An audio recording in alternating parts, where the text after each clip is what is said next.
हाय सांग माने good morning जय जगन्नाथ केमती अछंती आशा करुचे आपण माने भलरे थिबे। तेबे चलंतु डेरी न करी वीडियोटी को स्टार्ट करवा। देखंतु सांग माने जदि कार मो भली मसला खाइले देहरे जावनी ताहाले ए वीडियो रे मु करिकि देखैबी जे सकाळ सकाळ आपण नास्ता रे मसला न खाई साधा तरकारी खाई परिबे। आउ एटा भी बहुत टेस्टी लागि थाए। मु जेहेतु एका रहे से निज पाई जेतिकी तरकारी हम सेतिकी करुचे। आपण माने चाहिले अधिक करि परिबे। आज आम करबा आलू कखारू बुट डाली तरकारी। एटा मते बेसी भल लागे पिठा संगे खाइबाकू।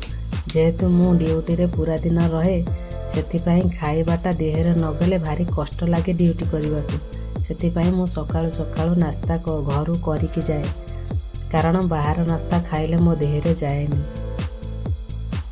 प्रथमे बुट डाली को पानी रे किछि समय भिजेकी रखिबे, जेमिति बुट डाली टिके भिजी जीवो। तरकारी करबा पई मु सिंपल मसला यूज करी। सेतिपाई अदा लंका आउ जीरा को पेस्ट कर देली। तापरे चुली रे कुकर बसई गरम कर देली। आपण चाहिले अलगा पात्र यूज करि पारिबे। जेहेतु मो पाखेरे टाइम रो अभाव हुए ड्यूटी पई रेडी होबाकू पड़े, मु शीघ्र शीघ्र रोषेई सारिबाकू चाहे। सेतिपाई कुकर रे करदेले शीघ्र हो जाए। कुकर गरम होला परे सेथिरे सोरिष तेल पकई देली। तेल तातिला परे तेजपत्र आउ जीरा फुटई देली।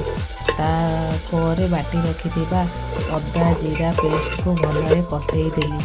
टिके कषी गला परे सेथिरे टमाटो देकी कषई देली।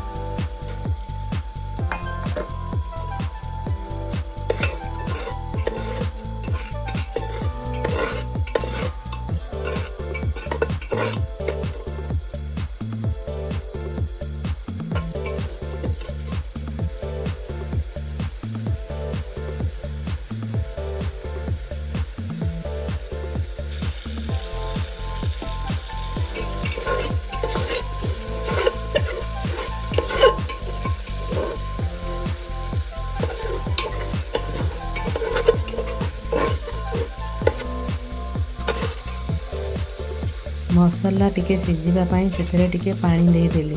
मसला कषी गला परे सेथिरे काटी रखिथिबा आलू कखारू आलू बुट डाली को भलसे धोई पकई देली। सेथिरे किछि समय कषई देली। सेथिरे लूण हळदी आउ करी पाउडर टिके दे देली। मसला किछि समय कषी गला परे सेथिरे टिके गरम पानी दे देली। तापरे कुकर बंद करके 2टा सीटी दे देली।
दीटा सीटी भितर परिवा सब सीझी जाइथिबो। तापर ढक्कन खोलिकी देखिबे तरकारी पूरा फिटी जाइथिबो। मु खोलिकी देखिली। तापर सेतिरे टिके चटु मारिदेली। चटु मारिदेला पर तरकारी पूरा रेडी हो जाइछि। देखुथिबे तरकारी कलर केमती होइछि। आशा करछि आपण मानको भल लागिथिबो निहाती। ସେଥିରେ ତାପରେ ଧନିଆ ପତ୍ର ଆଉ ଗରମ ମସଲା ଟିକେ ଦେଇଦେଲି। ତରକାରୀ ଏବେ ସମ୍ପୂର୍ଣ୍ଣ ଭାବେ ରେଡ଼ି ହେଇଯାଇଛି। ଗୋଟେ ପାତ୍ରକୁ କାଢ଼ିଦେଲି ତରକାରୀ ଖାଇବା ପାଇଁ। କାଢ଼ିଦେଲେ ଟିକେ ଥଣ୍ଡା ହେଇଯିବ, ମୁଁ ଖାଇକି ତା ଭିତରେ ରେଡ଼ି ହେଇପାରିବି ଡ୍ୟୁଟି ପାଇଁ। ଚକୁଳି ପାଇଁ ମୁଁ ପୂର୍ବରୁ ଆଣ ରେଡ଼ି କରିକି ରଖିଥିଲି। ମୋତେ ଚକୁଳିରେ ଧନିଆ ପତ୍ର ପଡ଼ିଥିଲେ ବହୁତ ଭଲ ଲାଗେ। ସେଥିପାଇଁ ଏ ସିଜିନରେ ଧନିଆ ପତ୍ର ମିଳେ, ପୁଣି ଦେଶୀ ଧନିଆ ପତ୍ର। ସେଥିପାଇଁ ମୁଁ ଧନିଆ ପତ୍ର ପକାଇଦେଲି ଆଉ ତାୱା ଗରମ କରିକି ସେଥିରେ ତେଲ ଦେଇ ଚକୁଳିକୁ ରେଡ଼ି କରିନେଲି।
ଏବେ ମୋର ଚକୁଳି ଆଉ ସାଧା ଘାଣ୍ଟ ତରକାରୀ ରେଡ଼ି ହୋଇଯାଇଛି। ସାଙ୍ଗମାନେ କମେଣ୍ଟ କରିକି କହିବେ କେମିତି ଲାଗୁଛି। ତାପରେ ଚକୁଳି ତରକାରୀ ଖାଇ ମୁଁ ଡ୍ୟୁଟି ପାଇଁ ବାହାରିଲି। ଆଶା କରୁଛି ଆପଣମାନଙ୍କୁ ମୋ ଭିଡ଼ିଓ ଭଲ ଲାଗିଥିବ। ରହୁଛି, ଜୟ ଜଗନ୍ନାଥ। ପୁଣି ଦେଖା ହେବ ନୂଆ ଭିଡ଼ିଓରେ।